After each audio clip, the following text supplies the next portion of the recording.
Fool me once, shame on you. Fool me twice, shame on me. Fool me 3 times, that's the reason why I don't let anyone in. So my mom is one of the most honest people I know. She's the type of person who can't say no to people.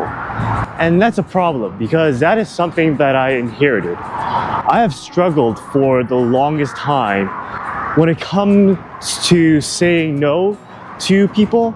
And that attitude was a struggle, especially growing up on the playground when I learned that some of the friends that I thought were friends weren't actual friends. And you can learn how that happened by watching this video here.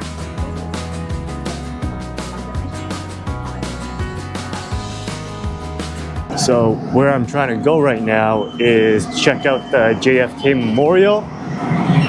I learned like 2 months ago that JFK was assassinated in Dallas. So never knew that. Gonna go check it out. And don't know if you can see this, but we're pretty close. So that early discovery that fake friends are a thing is the start of why I started to not let people in. The biggest problem I found in myself was that, like my mom, I couldn't say no to people. I was pretty much pretty honest. I wouldn't say I was completely honest because I don't think anyone's completely honest. So I was a pretty honest kid living in a dysfunctional family, and growing up, I struggled with telling lies. I was never really able to tell a lie really good.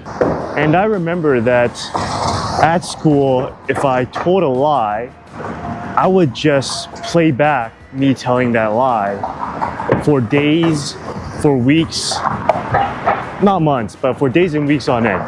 So that was just how I was raised, and there's the memorial right there. We're gonna get a closer look. So that was how I was raised, and it was just a problem that my mom and I shared. Like, I didn't even know what sarcasm was until college, when I figured out that, oh, people are just very subtle assholes. But there was a problem for my mom and I not being able to say no. Like, this past October when I returned back home, we went to pho on Tuesday because Tuesdays was discount Tuesdays, 10% off Tuesdays. And you don't know, my mom and dad, they love getting discounts. And wherever they go, when they go out to eat, they always find a place that had discounts. And Tuesdays, that was the place. That was pho day. And I was just listening to her complain. If there's one thing you should know about mom, is that mom loves a deal. So she wouldn't go to any restaurant unless there was a deal. And that's mainly because I think that she grew up in pure poverty. And when she came over to Canada and married my dad, they had us. And when they had us, dad basically became the full breadwinner.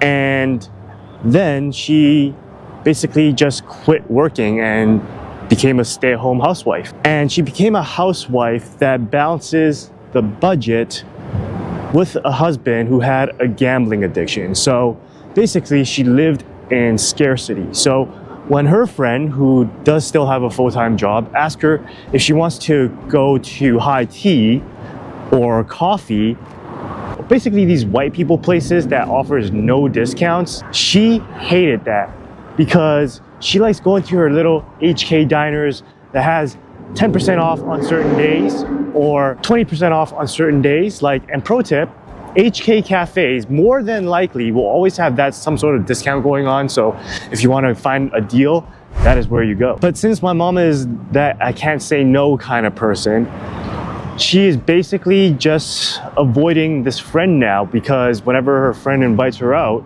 she can't say no. And she's at the point where, like, all right, I'm considering breaking up my friendship with this person because she keeps inviting me out to this place, all these places that are really expensive that offers no deals. And I'm the I can't say no person. I can't decline her invitation. So that's the problem that she faces right now. So this here is the Memorial Plaza. This was built after the assassination, and I think the people of Dallas just wanted something like this to represent what JFK meant to them. So it's a pretty open tomb, and that's to supposedly represent his openness and spirit.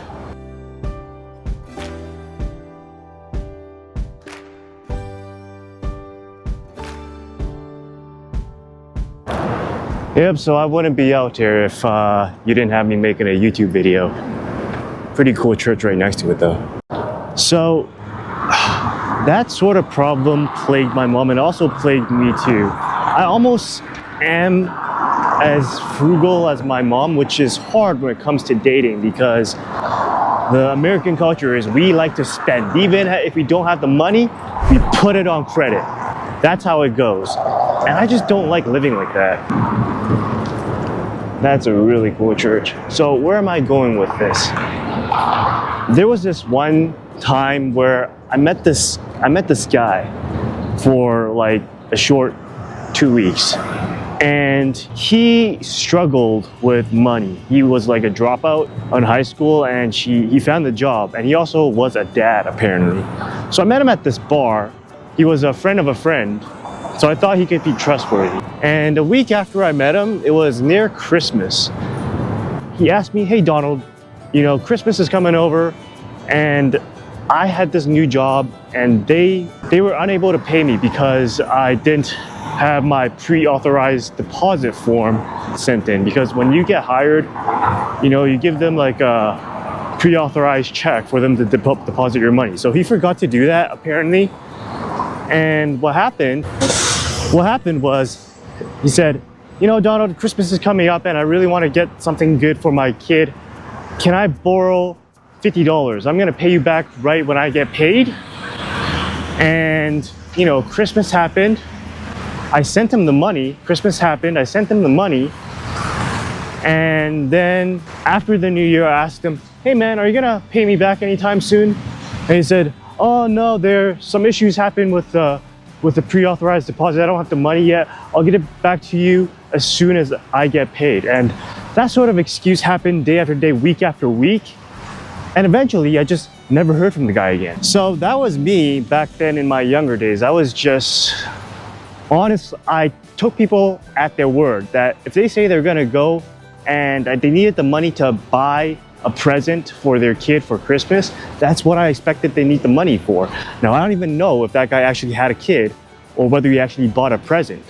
All I know is that the lesson here is if someone is asking you for money and you know you're an honest person, and this felt a little bit weird because when he asked me for money, that felt a little bit weird. That is a time to just delete the chat and walk away and never talk to that person again, because that's a red flag. And that sort of thing happened to me multiple times, but you know, it's no big deal, it's just money. But when that happens, I do believe that a small dark pebble of a snowflake forms in your heart. And the most dangerous part is that small snowflake will roll into a gigantic snowball when it comes to love. So right here behind me is the Dealey Plaza. This is the location where JFK was, this is where everything happened. And that's the grassy knoll where all the little people are. According to Wikipedia, or not Wikipedia because I don't use that anymore, according to ChatGPT, that area is where people thought that, that's where people heard the gunshots and where people thought that there might be a second shooter. But records say that there was no second shooter. This is the library, and on the 6th floor, I don't know where that is, we're probably gonna check it out, that is where Lee Harvey Oswald actually shot JFK. So I believe right here is the street where JFK was actually assassinated. Pretty neat. So I am in the process of editing my video right now, and I was taking a look at our frames, and I think this library is super cool. So I'm gonna try to see how it actually looked like when Lee Harvey Oswald was there trying to assassinate JFK. So what I'm actually going to do is on KeyViews, you have this new feature to create shorts from photos. So I'm going to take our picture here, which I themed library. And I'm gonna give it, let's say, a name. Let's call it the Dealey Plaza Museum, because that's what it is. And for the prompt to help the AI, I'm just gonna ask it to reimagine the Dealey Plaza Museum during the fateful day of JFK's assassination in all its 1960s glory. And I'm gonna create the short. So let's see what AI came up with. So you have this same video here. Let's open this up, and it is pretty wild. We have the same people, but now we have these 1960s cars. So that's pretty cool. So what you can do here and keep these now is you can actually schedule these. So I could schedule these as shorts onto your social platforms like Instagram or Facebook. And if you're doing any content creation, this is something that you probably need to save you time. So check it out at keepviews.com. The problem with growing up honest in a dysfunctional family is that you end up attracted to toxic people.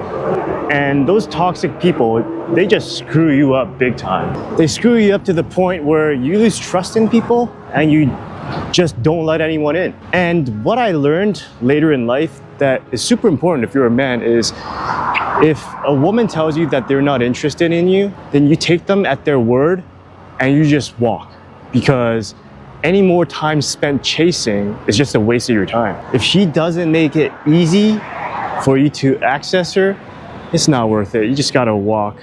I remember back in high school, there were 2 girls that I really liked, and I spent so much time chasing them because I grew up on Disney, right? I thought that, you know, the story goes that the guy will continue chasing the girl even though the girl doesn't like him. And he will keep on chasing and chasing, and eventually she's gonna come around and find out that this guy was the guy all along. And then they fall in love with each other, and then they get a happily ever after. Yeah, that doesn't happen in reality. The reality is that we're at the Dallas County Records building, and we're gonna go see if we can get a look at where Lee Harvey Oswald shot JFK. But the reality is she is probably going to fall in love with some other guy, and she's gonna chase that other guy, and they're gonna end up together. And that other guy, you're gonna look at him and think, this guy is a slob. What the heck do you find attractive about him? And then you're just gonna stand there alone while they're together, scratching your head, wondering where things went wrong. And that happened to me over and over again.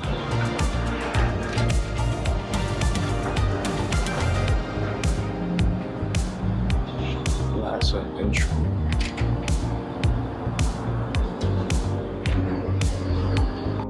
So that happened in my life again and again. I would find this girl that I find attractive. I'd fall in love with her and spend all this time investing in her, getting to know her, her getting to know me, to eventually working up the courage to actually confess to her, to actually end up getting rejected because she liked this other guy. And those rejections, they pile up and they start scarring your heart. And the scars lay on top of each other so much that eventually it becomes impossible to let anyone in.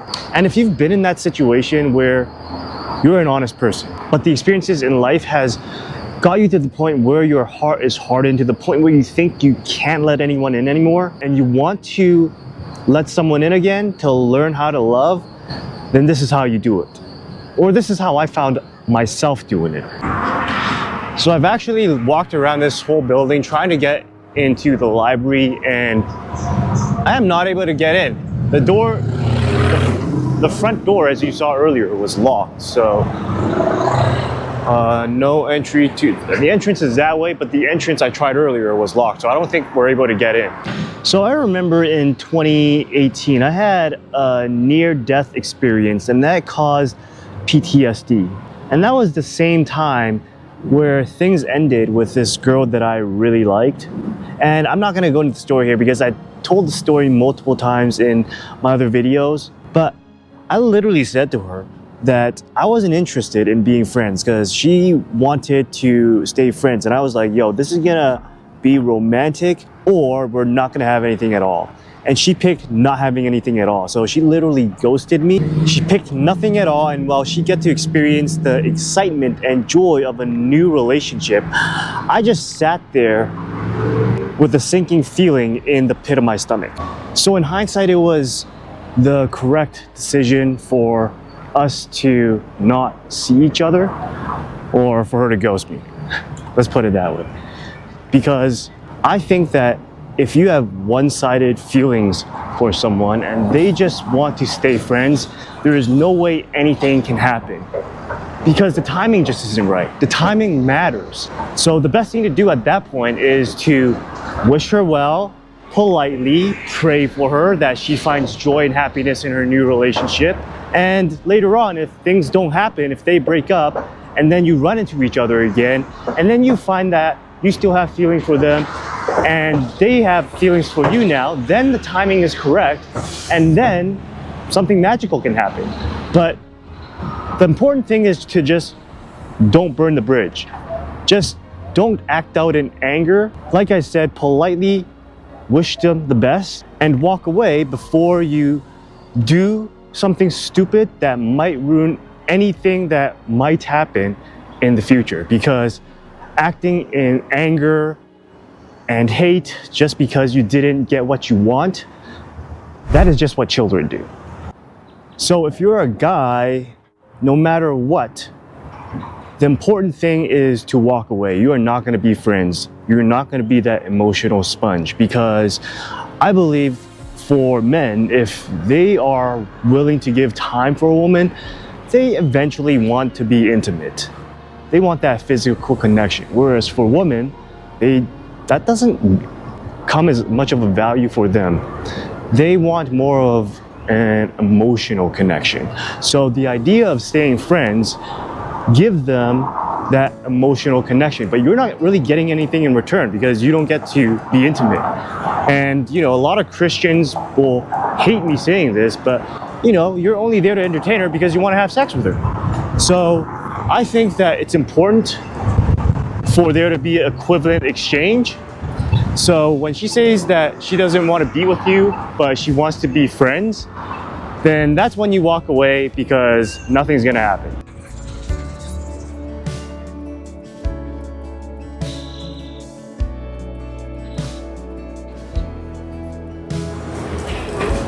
There's a giant eyeball for you. I know why anyone would make that.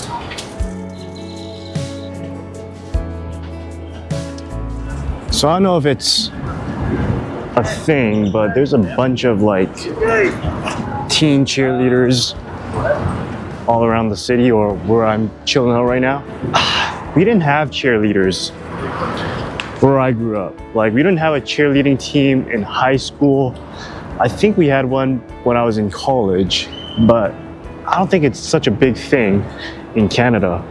So yeah, what is up with that? If you're from the States, specifically in the South, what's with cheerleaders traveling around to different cities? Because I think that's what they're doing. Are there competitions or something? Yeah, no idea. There's one here too. I think she was wearing a National Cheerleaders Convention or something. Big ol' eye from across the street. Must be so weird being a restaurant, and once you look across the street, there's a gigantic eye.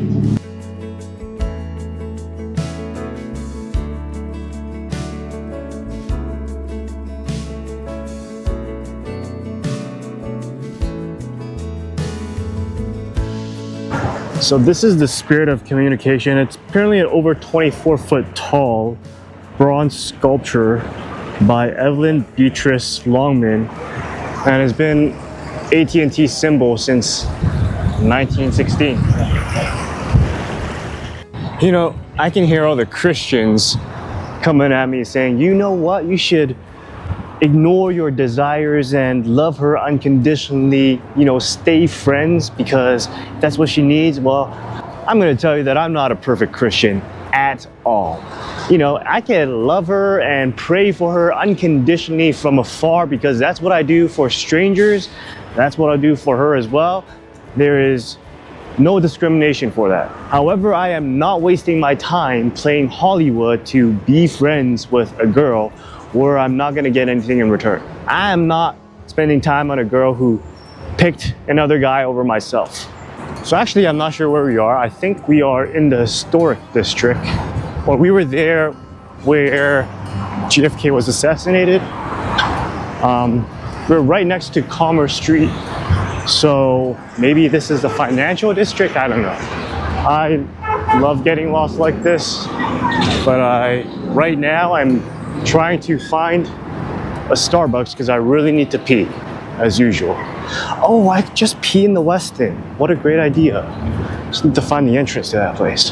It ain't no DC, doesn't look as walkable as DC, but first time walking around in downtown Dallas, ain't too bad. So you might have missed what I just said, so we'll repeat it for clarity. I'll pray and love them from afar. And only when you start doing that, do you discover that your heart is slowly starting to open up. Because when she told me that she is seeing this other guy and she just wanted to stay friends, I was like, hell no. No way, Jose. There was no unconditional loving. There was no praying. The only prayer that I remember, it was that I prayed that you burn in, finish the sentence. And let me tell you, it wasn't a bruise. It was a critical wound that took years to heal. And that wound turned into a scab and then to a scar.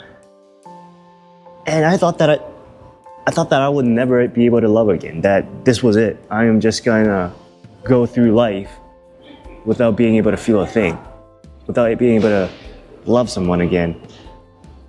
And thank God I was completely wrong, because this one guy, Jesus, came into my life and he taught me how to love, how to pray unconditionally. He loved me, and slowly but surely, my heart started to heal. I started being able to let people in, although not as deeply as I did before, but I think that this is a process that takes time, and that time is still passing right now. And right now I'm at the point where, yeah, I can love somebody.